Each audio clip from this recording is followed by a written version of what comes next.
के कारण प्रेत यौन को भोग रहा है, तो हमारे भाई को प्रेत यौन से कैसे मुक्त किया जाए, ये उपाय। तो सूर्य देवता कहने लगे, बेटा को करो, यानी तुम्हारा भाई प्रेत यौन भोग रहा है, तो एक काम तुमको करो। वैसे तो तुम्हारे भाई ने बहुत आताताई काम किया है, ऐसे तो नर का भी नाक सकोड़ता है, नरक भी नाक सकोड़ेगा, लेकिन तुम हो भगवान के भक्त हो, और जिस घर में एक भक्त होता है उसके साथ पूजा करना। लेकिन अब तुम अपने भाई को इस यौन से बचाना चाहते हो, तो एक काम करना होगा। गोकर्ण कहने लगे, बताओ। कहा, अपने भाई को श्रीमद् भागवत कथा 7 दिन तक श्रवण कराइए। तो गोकर्ण कहने लगे, हमारे भाई के लिए स्थान कहाँ होना चाहिए, क्योंकि भूत प्रेत हो तो को फट्टन बैठल, तो बरगद की डाल में नीचे को सर ऊपर को पैर झूला झूल। कहा, मेरे भाई का स्थान कहाँ होना चाहिए। सूर्य देवता कहने लगे कि 7 गांठ का बांस काटो और उसमें अपने भाई को मंत्रों के द्वारा उसमें स्थान दे दो, और तुम्हारा भाई उसी बांस की छड़ी में बैठ करके कथा सुन करो।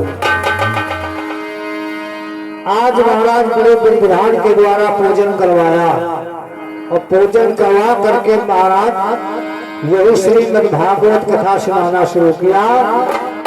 और जब प्रथम दिन समाप्त हुआ तो प्रमाण मिलता है कि महाराज एक बांस के गांठ ताम से झटकी और गोकर्ण के कानों में आवाज आई। यानी ऐसा क्यों, यानी परमात्मा ने इशारा किया कि गोकर्ण तुम्हारा भाई इस बांस की छड़ी में बैठे कथा सुन रहा है। एक बांस गांठ पड़ गई, गोकर्ण समझ गए कि इसका मतलब मेरा भाई कथा सुन रहा है।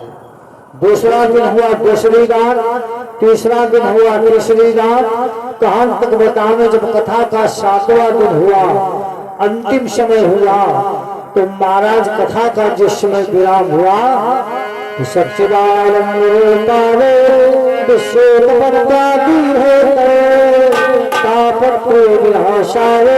श्री कृष्णाय नमः।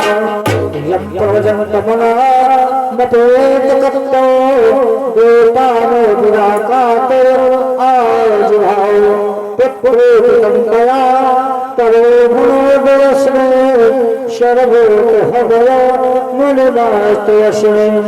महाराज जब कथा का विराम हुआ तो महाराज बीच से बांस दो हो गया और एक सुंदर सा दिव्य पुरुष प्रकट हो गया। बोलो गोविंद भगवान की। जिस समय दिव्य स्वरूप प्रकट हो गया, देवताओं ने पुष्पों की बरसात किया और कहने लगे, धन्य हो गोकर्ण, तुमने कलयुग में भी अपने भाई को मुक्त कर दिया। लेकिन प्रमाण मिलता है कि गोकर्ण ने धुंधकारी को कथा कब सुनाया, कलयुग के 220 वर्ष बीत जाने के बाद में गोकर्ण ने अपने भैया धुंधकारी को कथा श्रवण कराया।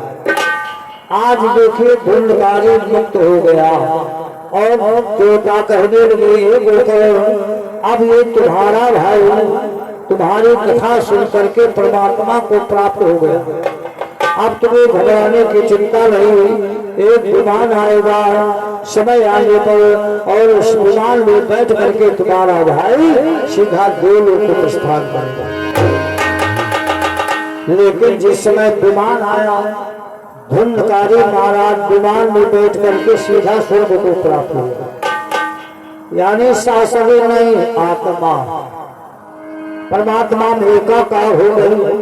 जो अन्य सारे भक्त लोग थे वो हाथ जोड़ करके गोकर्ण से कहने लगे, भैया एक बात ये बताओ, हम हो लोग 7 दिन भगवान की कथा श्रवण कर रहे थे, तो हमारे लिए तो बोलने ड्यूटी 4 पाई तक नहीं आई, कपड़े तो समझ रहा है के लिए विमान आओ, ये बात को समझ में नहीं आ रही। गोकर्ण कहने लगे, वैसे भक्तों तुम कह तो रहे हो, लेकिन श्रोता एक समान नहीं होते हैं। कुछ श्रोता होते हैं जो भगवान की कथा को सुनते हैं। अब कुछ होते हैं सरौता की कथा चल रही, अपना कटर कटर बातें कह रहे हैं जैसे सुपारी का तरफ। और सोता की कथा चल रही है, कहा नींद को झटका लग जाए तो होते हैं सोता, तो इसलिए फल एक समान नहीं मिल पाता है।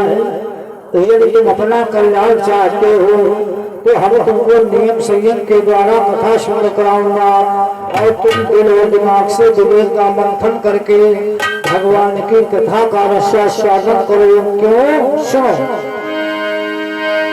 सब सोता रूप नहीं, अकुत सोते और सरोते हैं, इसलिए कथा सुनने पर भी फल एक समान न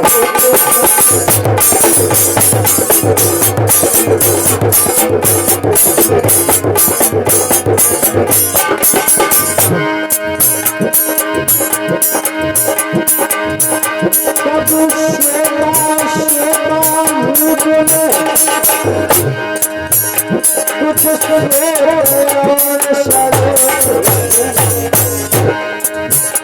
इसलिए कथा सुनने भी फल एक समान।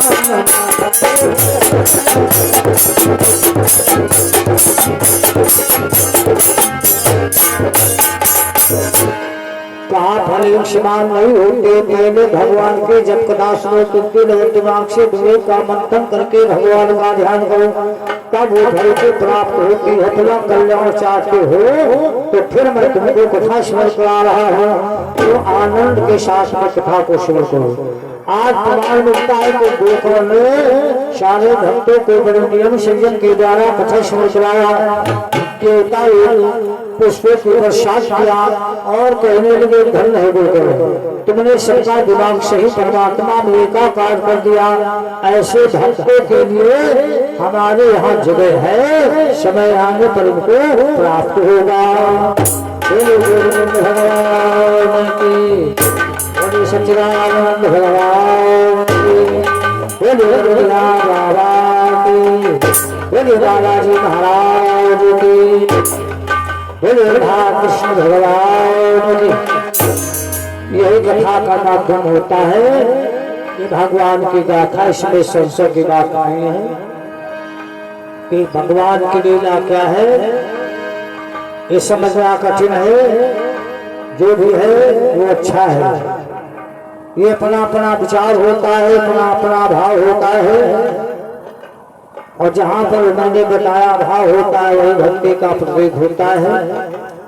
देखो इस तरह से महाराज गोकुल ने अपने भैया धुंधकारी को प्रेत योनि से मुक्त किया। और अब रात की कथा में आगे आप लोग श्रवण करेंगे क्योंकि समय भी हो गया है भगवान की आरती, और इसके बाद में भगवान प्रसाद लेकर के जाएंगे। सभी लोग खड़े हो जाइए भगवान की आरती। और आज के समय में अपने समय अमूल्य समय को यहाँ प्रदान करना है। घर गृहस्थी का काम तो चलता रहेगा, लेकिन बाबा के दरबार में अपने अमूल्य समय को जरूर लगाना चाहिए। भगवान की कथा से कल्याण ही होता है। और चंद्रमान सो जाता चक्षु पर सुनता मिल जाए तो आरती श्री हरि गत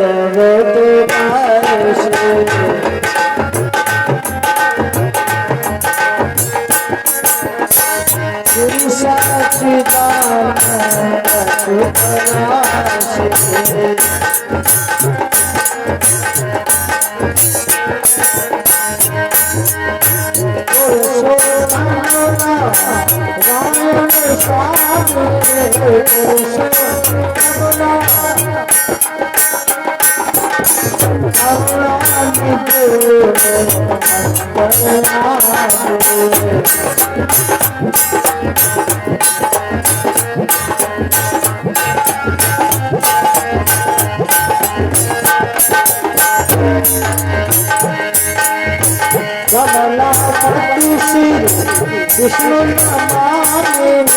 कमला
श्री सच्चिदानंद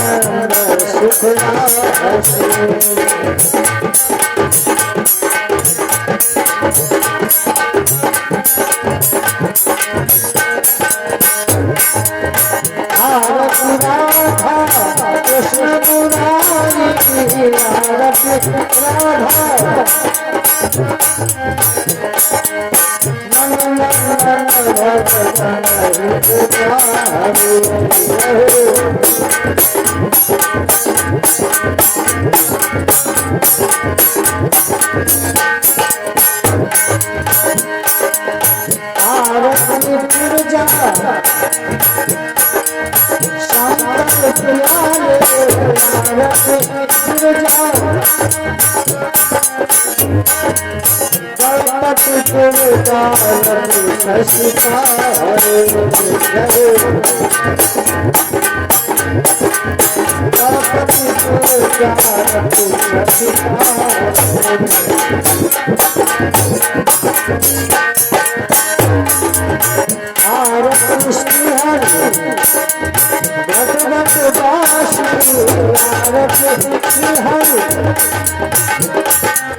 सब